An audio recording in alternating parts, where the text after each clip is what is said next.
Aqui nós defendemos a economia de mercado e a propriedade privada. Seja bem-vindo ao podcast Mises Brasil, com Adriano Paranaíba. Olá pessoal, bem-vindos a mais um episódio do podcast Mises Brasil, podcast do Instituto Mises Brasil, aqui com vocês. Adriano Paranaíba batendo esse papo, trazer um tema hoje que é sempre polêmico, mas nós vamos sempre trazer, porque eu tô nem aí e eu tô cansado, vou ser sincero para vocês, eu já estou cansado de ver gente irrelevante na academia ficar falando que a escola austríaca que é irrelevante na academia.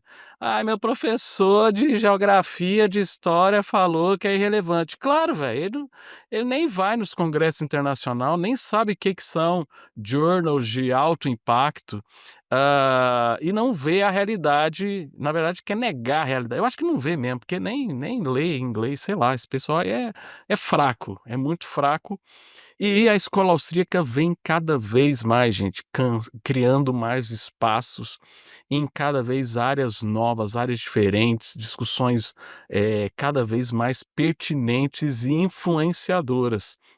Então esse episódio vai ser diferente, porque eu não vou apresentar ele, né, a gente fez uma gravação onde nós tivemos os nossos, vamos dizer assim, os nossos acadêmicos que estão brilhando lá fora, no mundo, literalmente lá fora, né. Você tem o nosso Senior Fellow Fernando D'Andrea, que é professor na Embry-Riddle na Flórida, professor que fez doutorado em Oklahoma, tem muitas publicações em journals importantes. Ele vai bater um papo com os também fellows, professor também do Instituto Mises Arthur Seulin, está concluindo o doutorado dele na Rui Carlos em Madrid, e o professor também, professor do Instituto Mises Brasil, professor João Fernando Mazzoni, que fez seu mestrado na USP e agora está concluindo aí o seu doutorado lá na Baylor University, um centro de referência mundial para estudos de business management, empreendedorismo, essas áreas.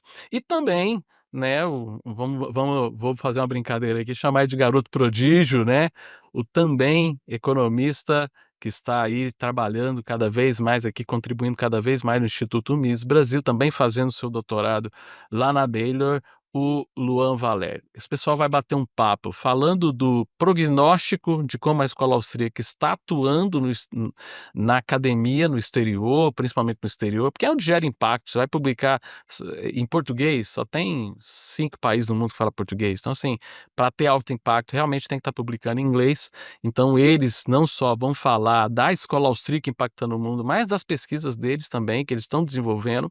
E claro, eles vão dar a letra de como você que quer estudar a escola austríaca, que tem uma resistência na tua universidade à escola austríaca, como é que eu faço para criar uma carreira acadêmica sendo austríaco, tá? E não é fazendo geografia não é fazendo geografia e história na USP que você vai conseguir emplacar aí e ser um acadêmico de escola austríaca. Então eles vão dar os caminhos, até mesmo falando da experiência própria deles, né, para dar a letra de como funciona. Espero que você goste desse episódio, nós vamos repetir mais ainda esse tipo de episódio. Quanto mais gente falar que a escola austríaca é irrelevante, nós vamos fazer mais episódios falando que não é irrelevante e trazendo não só fatos, como pessoas que estão fazendo a escola austríaca ser grande na academia mundo afora. Pessoal, espero que vocês gostem desse episódio, não se esqueçam de curtir, mandar para o seu amigo que fala que é irrelevante, e vamos curtir essa treta muito boa, que no Brasil o pessoal gosta de treta, então nós vamos fazer treta mesmo com um assunto sério pra caramba. Tá joia? Valeu, pessoal. Eu, você, Instituto Mises Brasil, nós fazemos a liberdade juntos. Curte o episódio e valeu. Muito bom dia, boa tarde, boa noite a todos aí. Eu quero agradecer em nome de todos nós ao Instituto Mises Brasil por ter nos convidado a todos para participar desse bate-papo aqui. A ideia hoje é falar como que a escola austríaca, como ideias da escola austríaca estão impactando a academia em geral, e como que a gente, como pesquisadores, professores, estudantes de doutorado, etc., como que nós estamos tentando impactar isso, né? Vou me apresentar primeiro. Meu nome é Fernando D'Andrea. Atualmente sou professor de empreendedorismo aqui na Embry-Riddle Aeronautical University, na cidade de Daytona Beach, na Flórida. Eu fiz meu doutorado em empreendedorismo com o professor Per Byland na Oklahoma State University. O meu doutorado não é uma tese de doutorado austríaca, mas tem muitas influências austríacas. O Per Byland é um dos maiores expoentes aí mais jovens da escola austríaca. Então eu vou passar a palavra para o João e depois o João vai passar a palavra para frente. João, por favor.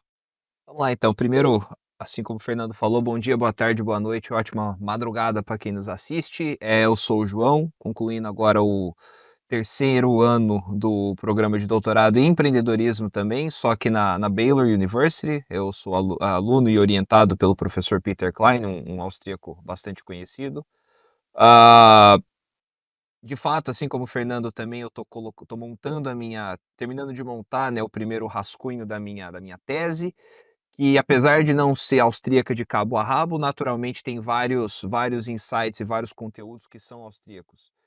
É importante pontuar também que nesse período, estou terminando o terceiro ano, são 4 anos do programa, então eu estou nas vias de entrar no que é conhecido como job market, ou seja, no período em que a gente procura os empregos de pesquisador e professor em outras universidades. E agora gostaria de passar a palavra para o nosso colega, o Arthur. Bom, então eu sou Arthur Manionciolin, eu sou doutorando em economia na Universidade Rei Juan Carlos, Madrid, na Espanha. Eu pesquiso escola austríaca, especificamente teoria da firma. Meu trabalho é austríaco, quase 100% austríaco, mais purista, que é a linha adotada na universidade lá. Há um centro de pesquisa austríaco lá específico. E, bom, estou terminando meu doutorado. Finalmente, cada vez a gente quer melhorar a tese, cada vez quer. O Fernando está tentando risada um pouquinho de mim, mas que eu me atrasei um pouquinho, mas realmente agora estou em fase final. E recentemente fui convidado para ser fellow do Miss Brasil, assim como o Fernando e o João, que estão aqui na live. Então, também um motivo de muita satisfação e também de muito orgulho para mim. E é isso aí. Agora o nosso amigo Luan vai dar mais informações pessoais, o nosso prodígio. Estou aqui em último, porque também eu sou mais novo, então mas eu falo por último. Meu nome é Luan Valério, sou formado em economia, estou no programa de doutorado em empreendedorismo da Baylor University, assim como o João. E para ser mais original ainda, nós temos o mesmo orientador, que é o Peter Klein. E atualmente eu estou se o João está fazendo sua tese, eu estou nos rascunhos das ideias que algum dia podem ir parar na tese ou não.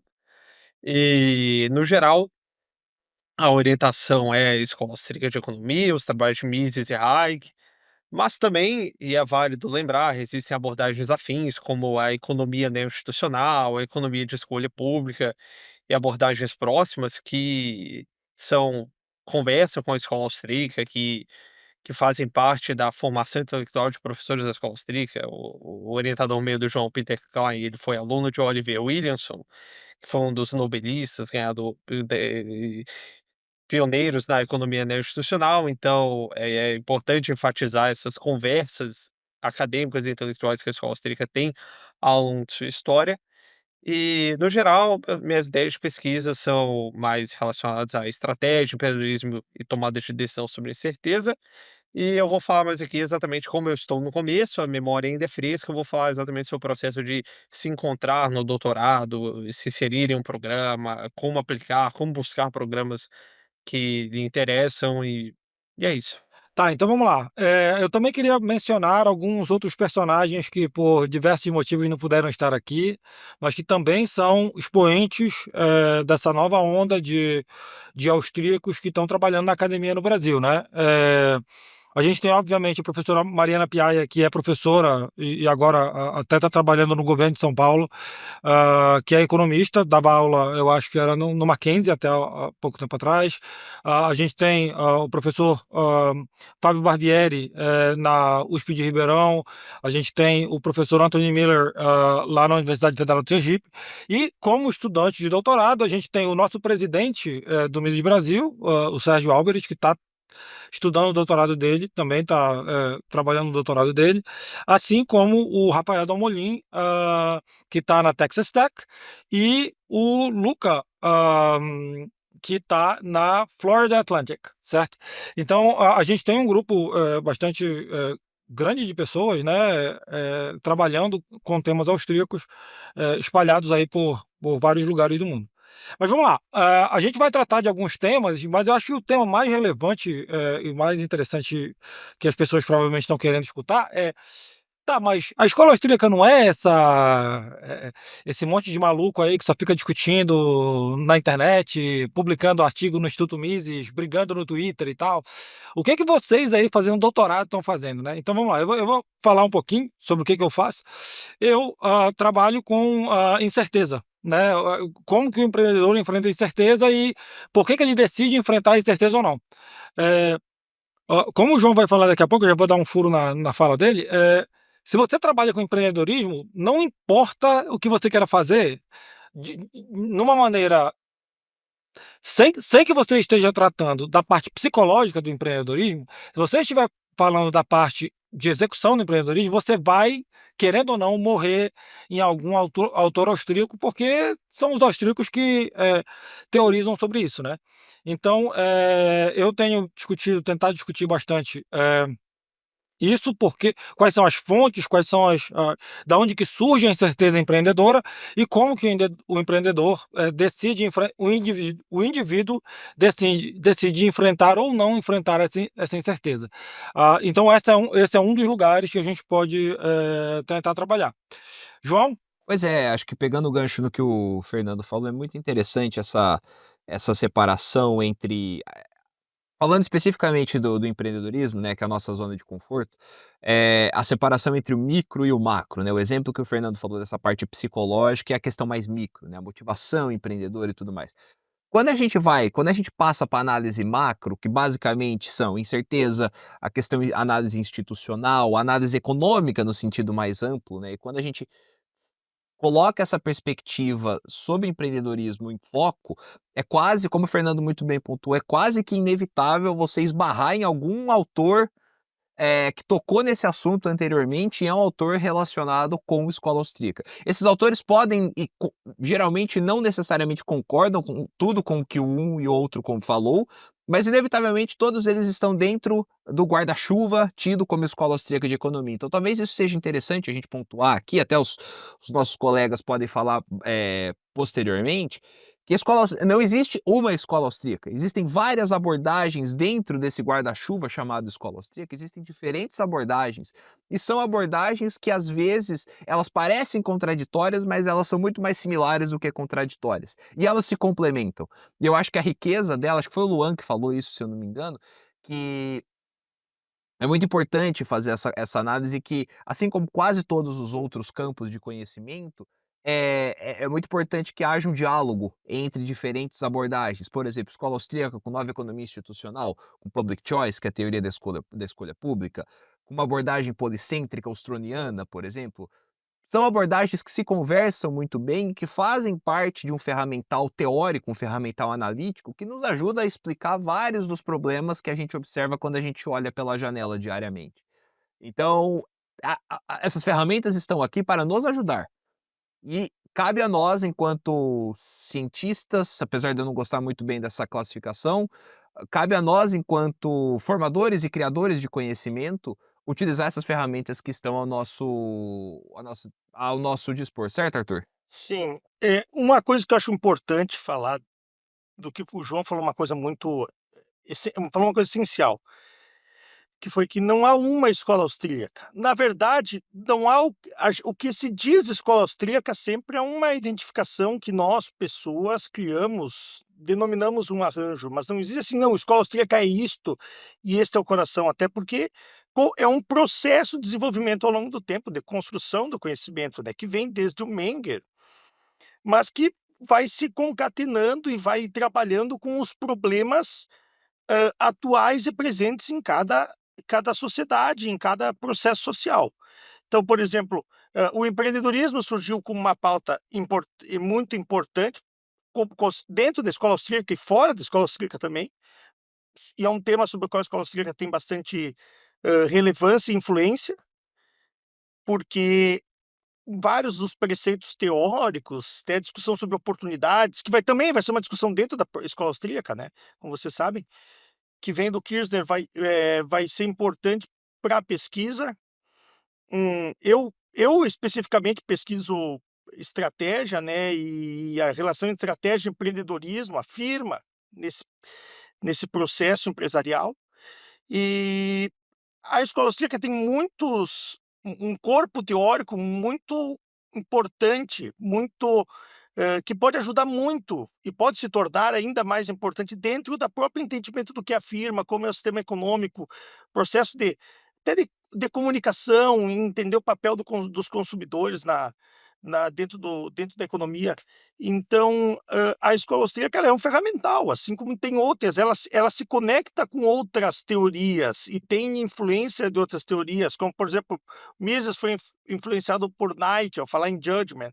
Então, sempre teve uma interconexão com outras teorias, não necessariamente significa que ela capta e ela vai, adotar com o que as outras teorias vão dizer, na sua totalidade, mas que ela é influenciada num processo de intercâmbio acadêmico. O grande diferencial da escola austríaca, a gente lembrar, é a o aspecto teórico, a criação, a adoção das categorias a priori, a adoção dos axiomas. Então, construir uma ciência teórica antes da prática, mas ela não evita a prática, ela não foge da discussão prática no sentido histórica, e nem também de outros aspectos da realidade com o qual a escola austríaca pode se complementar com outras teorias e com outras ciências também, outras consideradas ciências sociais, né. Não só ela não é restrita à economia, isso quer dizer que ela pode se,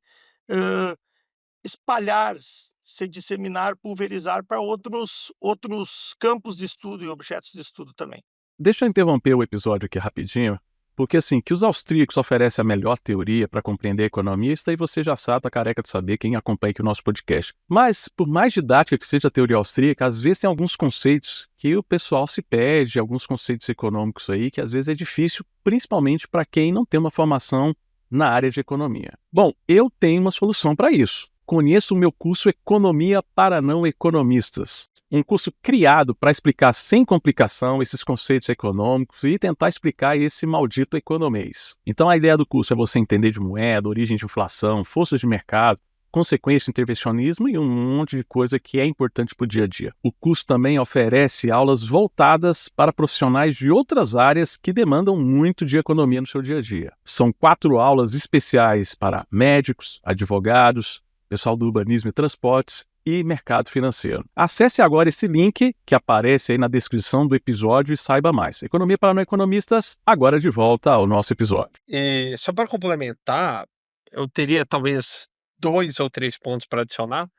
Seria, primeiro, a ideia de que talvez a percepção no geral sobre uma espécie de isolamento intelectual da escola austríaca historicamente é uma mentira. Os austríacos, como foi elencado pelos meus colegas aqui, já teve N episódios de contato e aproximação teórica com outras escolas. Os austríacos estiveram por trás tanto de conceitos básicos em economia, como custos de oportunidade, trade-offs e valor subjetivo, quanto desenvolvimentos avançados em teoria econômica, aos quais muitas vezes economistas ortodoxos não reconhecem as raízes austríacas de coisas como equilíbrio intertemporal, expectativas racionais ou teoria do capital em finanças e coisas do gênero. Então, os austríacos estiveram por trás de diversos desenvolvimentos que, inclusive, integram o coração da economia ortodoxa, mesmo em versões bem matematizadas e avançadas, que diferem das elaborações originais dos austríacos, mas têm raízes nos trabalhos de austríacos desde Bombaverk, Hayek, Mises e outros autores. E, por fim, pegando um pouco nessa questão de isolamento, de métodos e filiação teórica e isolamento, uma oportunidade futura para que se ortodoxos querem, se existe algum ouvinte aqui que seja estudante de economia, interessado em ideias austríacas, mas pensa: "Pô, como é que eu boto isso para frente, como é que eu aplico?". É interessante pensar, por exemplo, que métodos de inferência causal não são necessariamente opostos a métodos dos austríacos. Na verdade, existe literatura que fala que métodos de inferência causal podem se beneficiar bastante de teorização austríaca, porque enquanto métodos de inferência causal oferecem um experimento único, visualizável, onde você vê causa e efeito numa questão bem micro, espacial, temporal, a escola austríaca vai fornecer um mecanismo teórico que te dá a dita que no termo rebuscado da literatura, que é a validade externa, que é virar e falar: "Tá, mas o que que esse exemplo me diz sobre N outros exemplos diferentes?". E a escola austríaca fornece essa teorização que dá conteúdo a casos históricos específicos ou relações de causa e efeito, e você pensa: "Tá, mas em outra situação como isso seria? O que que essa situação, como eu entendo essa situação?". Então não é uma questão de se eu vou utilizar métodos mais causais ou empíricos, ou se eu vou utilizar ideias austríacas. Na verdade, o ideal seria que a profissão de economistas e empreendedorismo e ciências afins utilizasse dos 2, teorização austríaca e métodos históricos que possam iluminar casos específicos e situações que temos que bu entender melhor. Só para complementar para quem está vendo a gente, porque para a gente às vezes parece meio óbvio, né, mas não é para quem não é tão especialista quanto nós somos. Eh, a escola austríaca, contrariamente ao que dizem, muitos economistas, especialmente os economistas, a escola austríaca não é contra método matemático de forma nenhuma, como o Luan estava acabando de falar e como o Arthur mencionou agora há pouco. O João também, falou alguma coisa sobre o tema. O que a escola austríaca vai fazer é tentar fazer exatamente o seguinte: bom, os dados eles estão necessariamente no passado, então eu tenho que analisar os dados à luz de alguma compreensão teórica, né? Não são os dados que vão fazer eu gerar teoria. Eu vou ter que interpretar os dados em face da teoria, né? Dois exemplos muito legais disso. Um deles é o livro do Rothbard sobre a Grande Depressão Americana, que é um livro excelente para quem quer entender ciclos econômicos, né? Deve ter de graça, eu acho, na internet, inclusive. E tem um livro que com certeza tem de graça também, que é um livro bem mais recente, que é ah, do professor Mark Thornton, sobre o, a maldição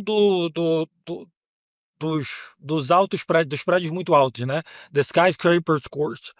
Os dois usam dados históricos e analisam a história à luz da teoria econômica austríaca, né?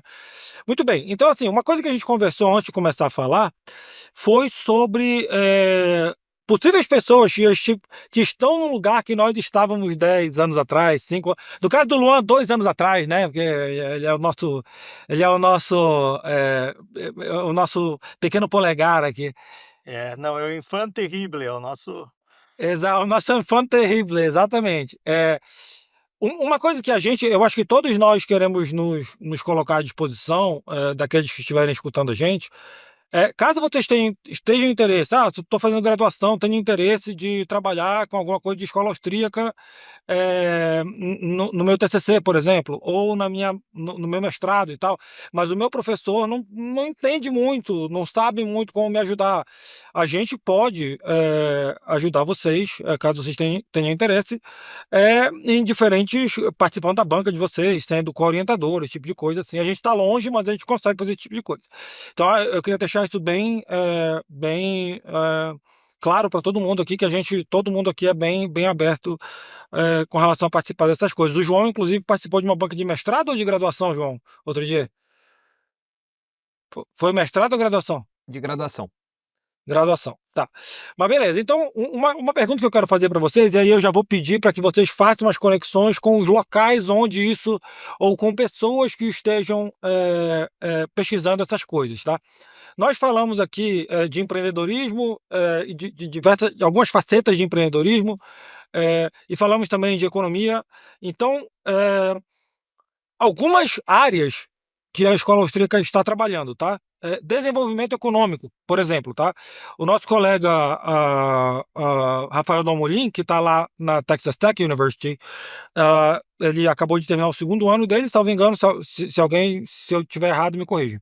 Acabou de terminar o segundo ano dele e ele vai começar a trabalhar na tese, e a tese dele vai usar de novo ferramental matemático bastante desenvolvido, bastante robusto, e conceitos austríacos para estudar desenvolvimento econômico, né?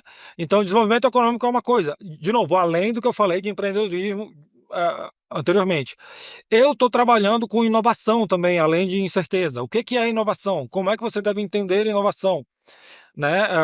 Como é que a inovação ocorre dentro da firma, dado que a função empreendedora é necessária dentro da firma. Então, pra vocês terem uma ideia, quem tem interesse, por exemplo, em trabalhar com inovação e com esse tipo de coisa, eu sugeriria o Per Byland, na Oklahoma State. Né? É um dos professores que poderia ajudar você nessa, digamos assim, nessa tarefa. Eu vou falar dos outros que não estão aqui também. Aí depois vocês comentam, gente, de outras coisas. Nós temos o Mark Packard, que trabalha muito nessa área de estratégia, empreendedorismo e tal, na Florida Atlantic, que está trabalhando com o Luca Tanzilo. Quem mais? A gente tem. Existe a possibilidade de fazer. Existe a possibilidade de fazer coisas sobre, por exemplo, teoria da moeda, lá com o professor Guido Husman, em Angers, na França. Né? Bom, eu tenho outras coisas para falar, outras pessoas, mas eu vou colocar para vocês, porque vocês vão falar outras coisas. Se vier me vindo também, eu vou falando. Mas, João, o que tu acha aí? O que dá para fazer aí na Baylor? Ou em algum outro lugar, de repente?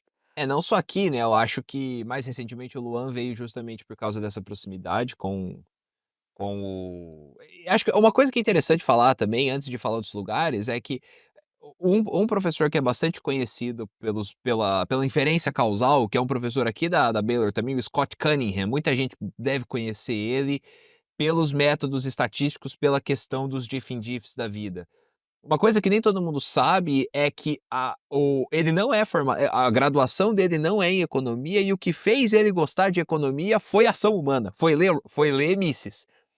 Então, ou seja, por mais contraditório que isso possa parecer, mas na verdade isso mostra uma agenda de pesquisa possível no futuro, é aliar de fato esses métodos econométricos que a gente conhece com teoria, que é algo que ele faz de maneira bem tangencial, mas existe uma avenida de possibilidades que pode ser explorada aí. Só um asterisco dos comentários passados. Mas falando de professores que fazem isso, eu acho que endosso 100% todos que o Fernando falou.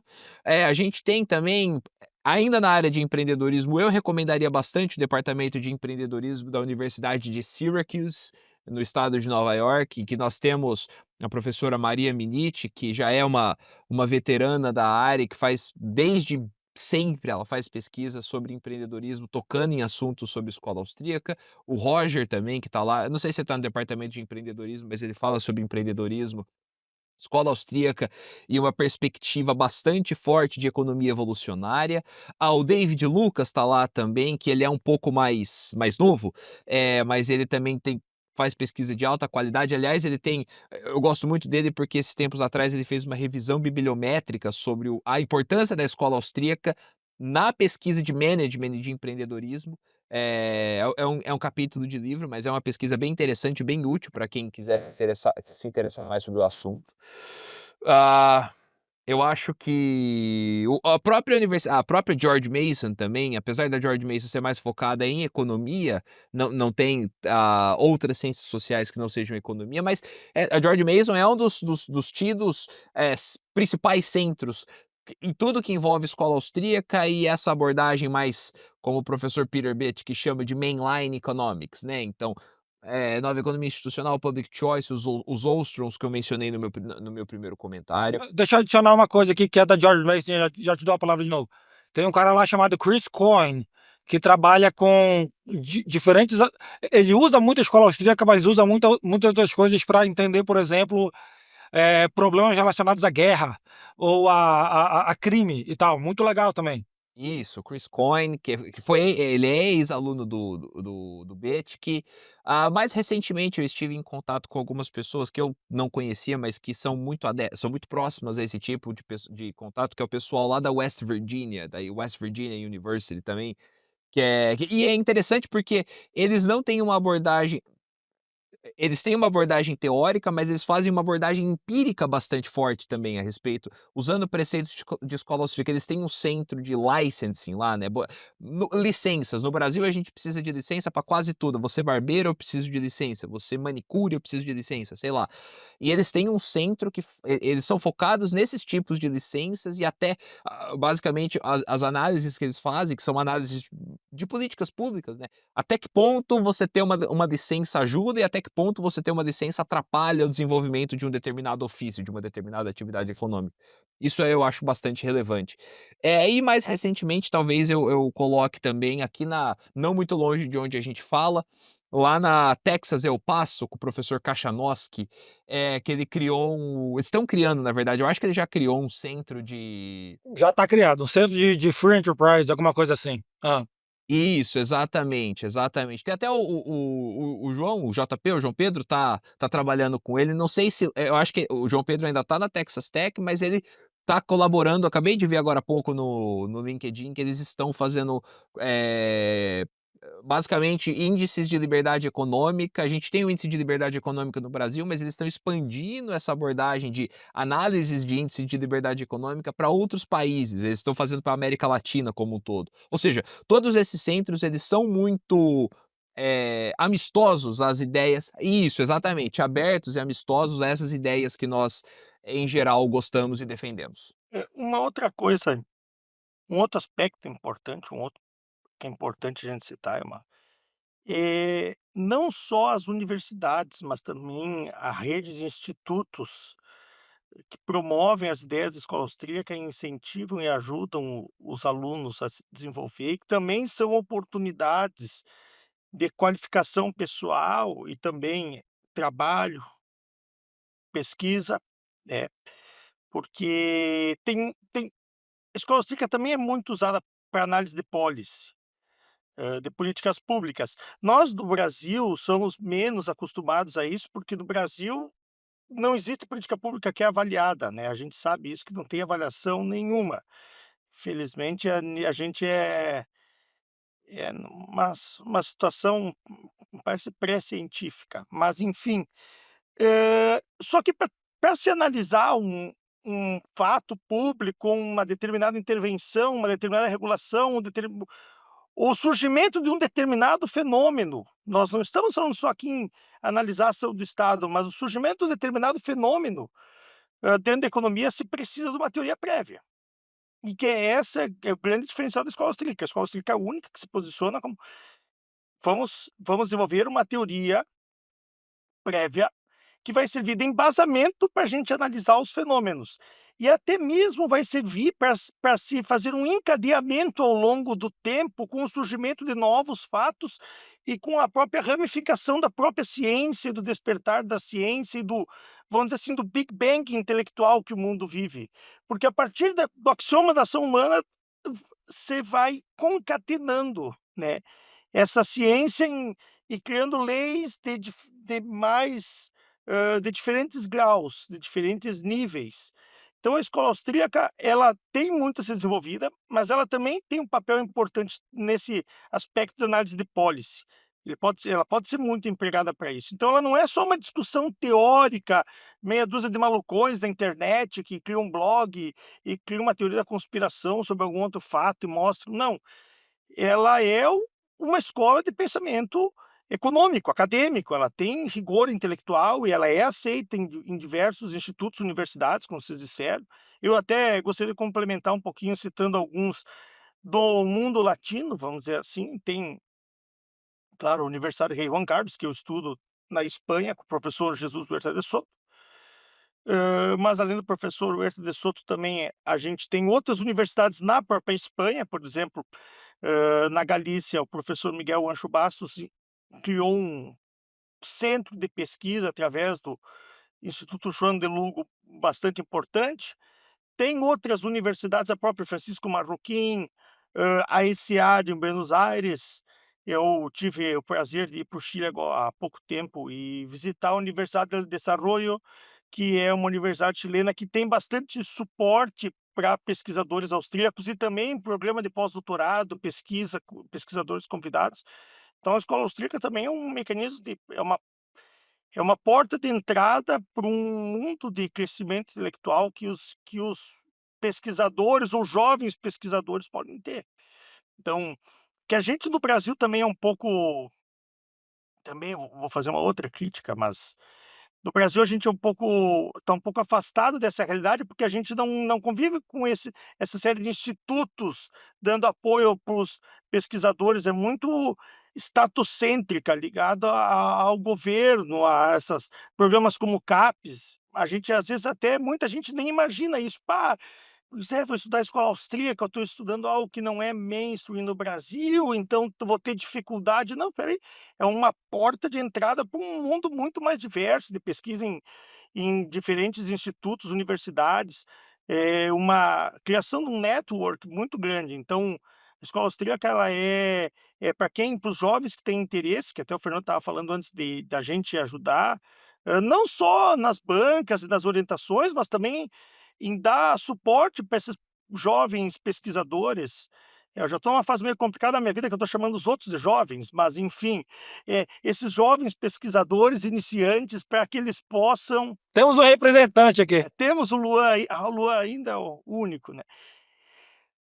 Esses jovens pesquisadores entrarem no mercado das ideias, no sentido de pesquisar. Então eu sei que tanto nós como todos os participantes do Miss Brasil, vão dar o apoio necessário, para que a gente consiga também ter esse desenvolvimento, porque a gente conhece quantas ideias surgiram nas universidades da graduação e acabaram se perdendo. Então, infelizmente, deixar uma boa ideia, um bom programa de pesquisa se perder por, vamos dizer assim, um capricho intelectual de que: "Ah, pois é, vai ser difícil, na minha universidade não pesquisam isso". Na verdade, a pessoa está se limitando frente ao primeiro obstáculo, ao invés de seguir e abrir um grande leque de oportunidades mundo afora. Rapidinho, só falar uma coisa muito importante que eu acho que o Arthur falou que é essencial, eu acho que é responsabilidade nossa essa. Algumas ideias, algumas correntes de pensamento econômico, elas não só econômico, mas pensamento como um todo, elas acabam entrando no ostracismo e acabam morrendo, porque elas não se mostram teoricamente robustas. Esse é um caso. O outro caso é quando essas ideias elas são relevantes, mas por falta de oportunidades e por barreiras institucionais, sejam elas quais forem, elas acabam entrando no ostracismo. A gente, tenta fazer o possível para evitar que o segundo cenário aconteça. Ideias boas e pessoas interessadas no assunto, mas que não têm eventualmente a oportunidade que nós tivemos. Eu não vou pesquisar esse assunto, porque aqui eu tenho essa ideia, mas eu olho para os professores disponíveis para orientar o meu TCC, ninguém se mostra muito interessado, eu vou engavetar e vou deixar isso daí para frente. É exatamente isso que a gente está tentando evitar. Também muitas vezes a pessoa tem a ideia e tem medo de formatar e ainda não sabe desenhar o mecanismo de pesquisa, porque entre a ideia ser boa, o objeto, o problema ser bom, e isso se tornar uma pesquisa tem uma distância muito grande. Pode-se começar, por exemplo, com escrevendo artigos para o site do Miss Brasil ou para outras instituições, libertárias, com o objetivo de se desenvolvendo e participando do debate, chamando atenção. Então também é sempre muito bem-vindo que se crie conteúdo, né, para que fomente o debate e se vá se concatenando uma cadeia de pensamento, assim.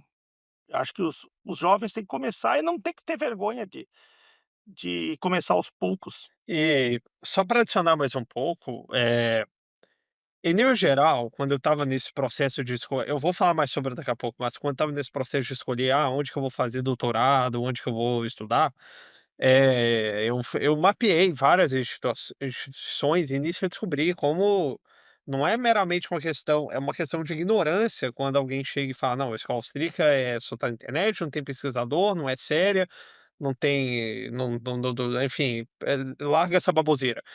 Eu contei pelo menos 20 instituições que dão instituições internacionais que dão doutorado, tem centros de pesquisa, ou institutos, ou financiamento, ou bolsas para pesquisa em escola austríaca ou áreas correlatas, próximas em relação a ideias de livre mercado e coisas do gênero. Então, não é verdade que se você escolhe essa filiação teórica específica, que você está à deriva. Pelo contrário, você consegue adentrar esse mundo de instituições e não só em universidade entre universidades e institutos de pesquisa que te dão várias oportunidades. Por sorte, eu perdi durante minha graduação, eu perdia muito tempo pesquisando na internet, vendo: "Bem, eu gosto de Mises, onde que eu vou parar com isso?". E além de descobrir o Instituto Mises Brasil, o Mises Institute nos Estados Unidos, eu descobri o Mercatus, onde eu fiz a Dom Lavoie Fellowship, que é aberta para estudantes de graduação. Eu descobri a Mises University, que é especialmente feita para estudantes de graduação. E eu consegui até mesmo participar de um evento do American Institute for Economic Research, um seminário em escola austríaca, que era um seminário 100% pago, viagem ida e volta, onde eu fui parar em um lugar no México. Ele estava associado a uma conferência para ficar 3 dias discutindo temas de escola austríaca. Isso dificilmente aconteceria no Brasil, e eu jamais saberia caso eu não tivesse perdido não, né, ganho o tempo de ter pesquisado e descoberto onde que estão as pessoas e as instituições. Então, eu estou plenamente disposto a responder qualquer, qualquer dúvida, até mesmo porque se não houvesse esse suporte institucional de instituições externas que dão bolsas, permitem que você vá fazer um curso, ou discutir, ou fazer algum nível de pesquisa, ou coisa do gênero, se eu não tivesse descoberto essas instituições durante a minha graduação, e eu fosse depender única e exclusivamente de uma bolsa CAPES em um programa de mestrado, eu teria desistido de seguir essa carreira, porque não tem jeito.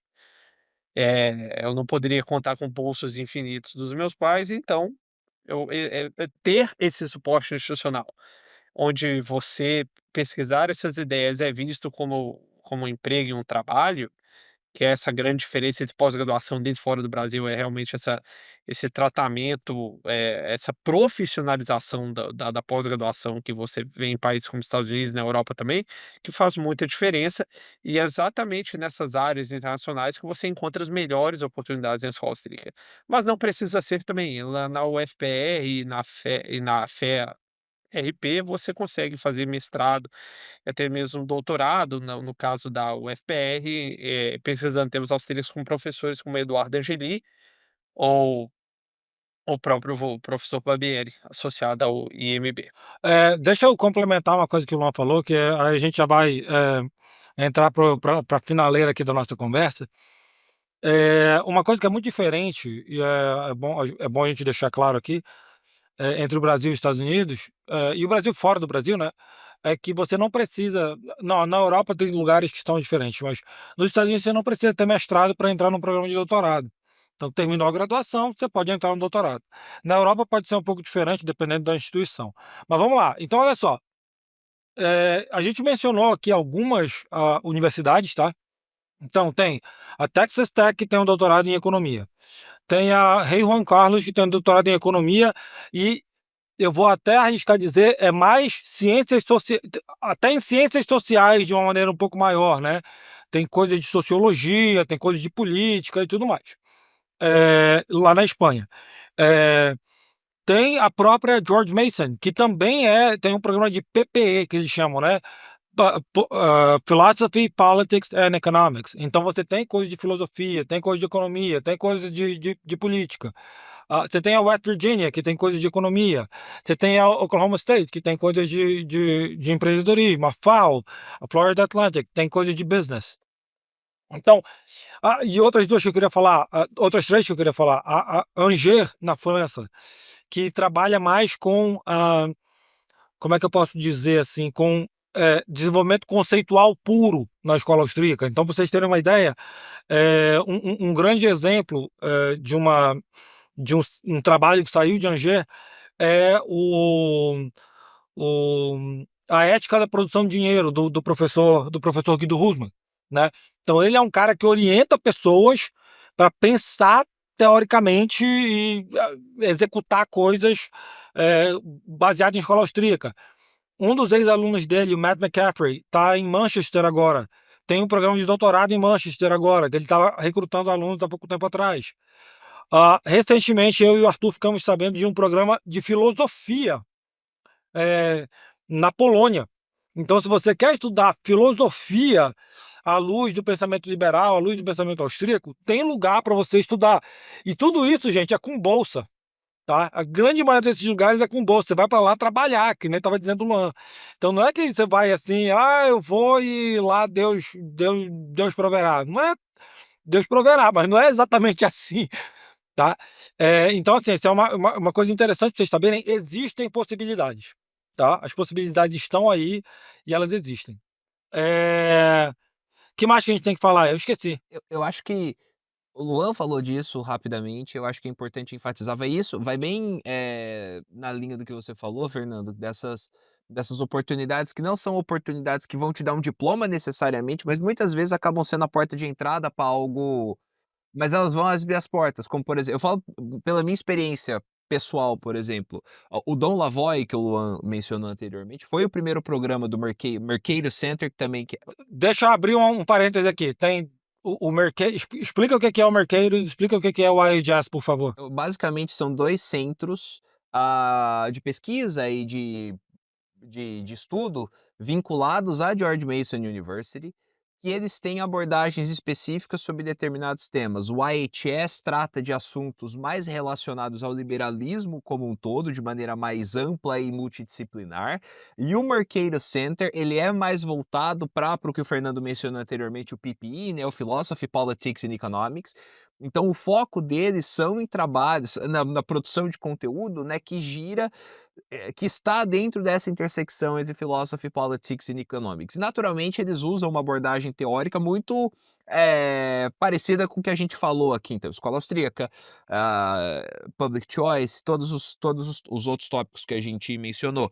Recentemente, ano passado, eu tive a oportunidade de ser o Adam Smith Fellow, né? Então a gente vai 4 vezes ao longo do ano, a gente vai 4 vezes para Washington com tudo pago, a gente lê um monte de coisa, a gente tem os seminários de discussão, entre em contato, acho que talvez a parte mais rica desse evento é entrar em contato com os scholars mesmo. Então aquele cara, peguei o livro desse professor que eu gostei muito, tal, beleza, esse professor tá tomando café da manhã na mesma mesa que eu.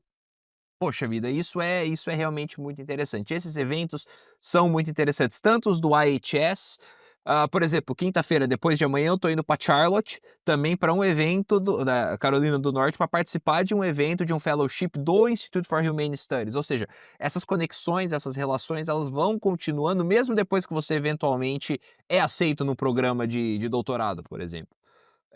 Então eu acho que isso é importante pontuar, que essas oportunidades que estão... e outra coisa, outro ponto importante. Estou no Brasil, essas oportunidades são dos Estados Unidos, não tem como eu participar. O Dom Lavoie Fellowship, por exemplo, ele é online. Então você tem 4 encontros, se eu não me engano, que você participa online. Ou seja, não existe o custo de transação, de você ter que tirar um visto, de você ter que...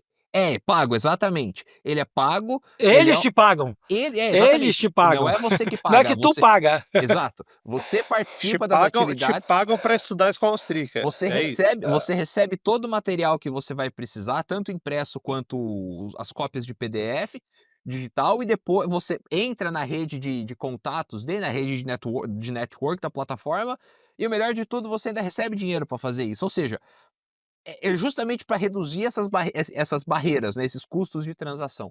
Então são essas oportunidades que são muito importantes, e assim como todo mundo aqui, eu me coloco mais do que à disposição para quem eventualmente estiver assistindo esse vídeo aqui, tiver interesse em participar desses fellowships, desses programas, fico mais do que à disposição para poder auxiliar. E eles sempre perguntam pra gente que já foi fellow, se você tem alguém para indicar, então isso ajuda também, a gente acaba indicando um ao outro, né? A gente já vai indicando as pessoas. Olha só, e tentem participar, porque nós que já participamos, a gente ainda recebe uma graninha se você for aceito. Ainda tem, é Exatamente. verdade.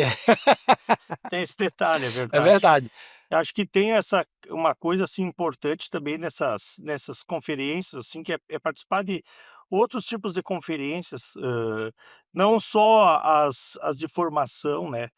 Participar desse tipo de evento que a pessoa pode ampliar o horizonte, o que o João disse, conhecer os professores em primeira mão e poder conversar e se desenvolver. Então, há um mundo para a escola austríaca na academia, principalmente internacional, assim, muito. Tem muito espaço. A gente citou programas doutorados, mas tem tantos outros, né? Que daqui a pouco a gente vai dizer, bah, me esqueci de citar aquele ali. Puta, desse era aquele outro.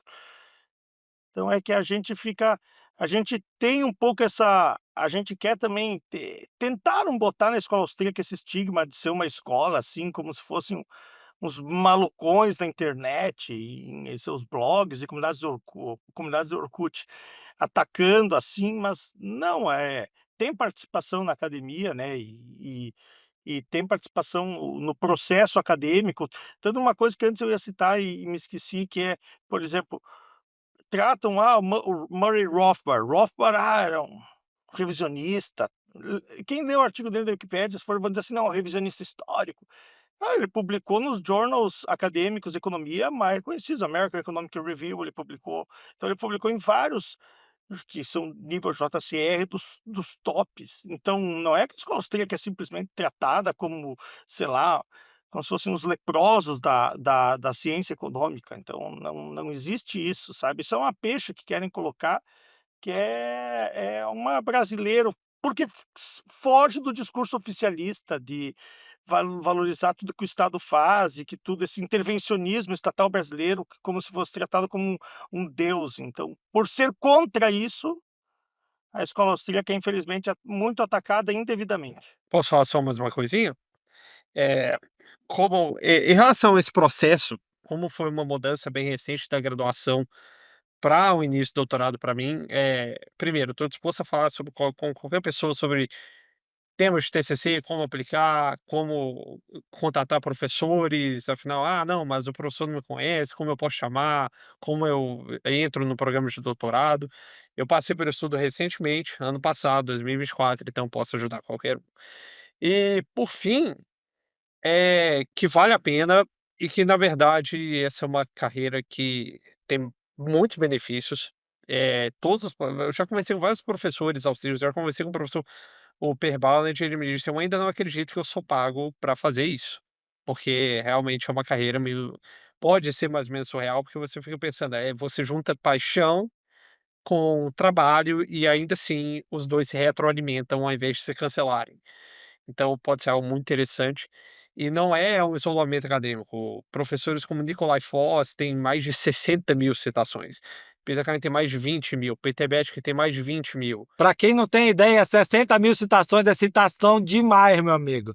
Não, eu acho que não deve ter um brasileiro que tenha 10.000 citações, assim, brasileiro nessa área que tenha 10.000 citações, a não ser que seja um de método que está sendo citado o tempo todo, mas um brasileiro na ADM não tem essa quantidade, não. E a questão é que esses são os acadêmicos que são acadêmicos que, enfim, eles leem Rothbard, Mises, Hayek, aplicam em temas específicos ou áreas específicas e conseguem pegar essas ideias, traduzir essas ideias para os seus campos de pesquisa, essas ideias vão parar nas melhores revistas acadêmicas internacionais das áreas, e assim eles construíram uma carreira em cima disso. E não existe nada que lhe impeça de fazer o mesmo. Na verdade, todo mundo está aqui, está nessa expectativa de que possamos, talvez não tanto quanto o Nikolai Foz, mas, mas ao menos na nosso microcosmo, fazemos algo semelhante e contribuímos a essa tradição de pesquisa que remonta a Viena em 1871. Então, essa é uma tradição viva e você consegue transformar o seu interesse nessa tradição em uma carreira. Então, por que não tentar? Bom, só para a gente finalizar, e complementando o que o Luan falou, eu vou dizer aí, tem de cabeça, assim, tem 8, 10 conferências que você consegue submeter artigos e papers austríacos e que você consegue apresentar. O João teve um paper aceito, o Arthur teve um paper aceito, eu tive um paper aceito, na maior conferência de administração do mundo, que chama-se AOM, que vai... O Luan também. O Luan também teve, todo mundo aqui teve. Então, tipo... Não vai citar o cara. Então, assim, e são temas austríacos. A gente está citando lá Mises, está citando Rothbard, todo mundo está citando essas coisas. E a gente está na maior conferência de administração do mundo. E o mesmo acontece nas conferências de economia, nas conferências de filosofia, de política, e etc, etc, etc. Com relação a revistas científicas, também tem várias que aceitam trabalhos austríacos. Nós todos aqui já publicamos em maior ou menor escala em diferentes revistas, e a gente está sempre citando Mises, Hayek, Rothbard, Menger, etc, etc. Mas não só eles, é bom citar. Não só eles, né? A gente tá citando as pessoas mais jovens também. Não adianta ficar os austríacos ficar só citando o livro dos 1930, 1940. Claro, você tem que entrar na conversa de quem está agora. Tem que citar os Per Byland, os Tek Dinamus, os alunos do professor Huerta, e etc, etc. Não significa também que tem que concordar com tudo que o Mises, o Rothbard e o Hayek escreveram e disseram. Não é um segmento assim do tipo, não, o Rothbard escreveu sobre tal tema, não concordo, então não gosto da escola austríaca. Não, é um pouquinho mais complexo que isso. É um pouquinho, mas não é uma coisa de uma página, de um blog de internet. Não é subserviência intelectual. A gente usa nossas bases, mas às vezes as bases não respondem tudo que a gente precisa. Exatamente. Gente, então, mais uma vez, a gente agradece a todos por acompanharem isso aí. Todos aqui estão dispostos, é claro, a ajudar vocês e a guiar vocês tentando, né, seguir caminhos semelhantes aos nossos. Agradeço mais uma vez ao Mises Brasil pelo convite e eu espero que todos tenham um bom dia, boa tarde, boa noite. Obrigado, colegas, obrigado, João, obrigado, amigos, obrigado, Luan, Arthur, João. Fiquem com Deus aí, a gente se fala uma próxima vez. Obrigado, Mises Brasil, até mais.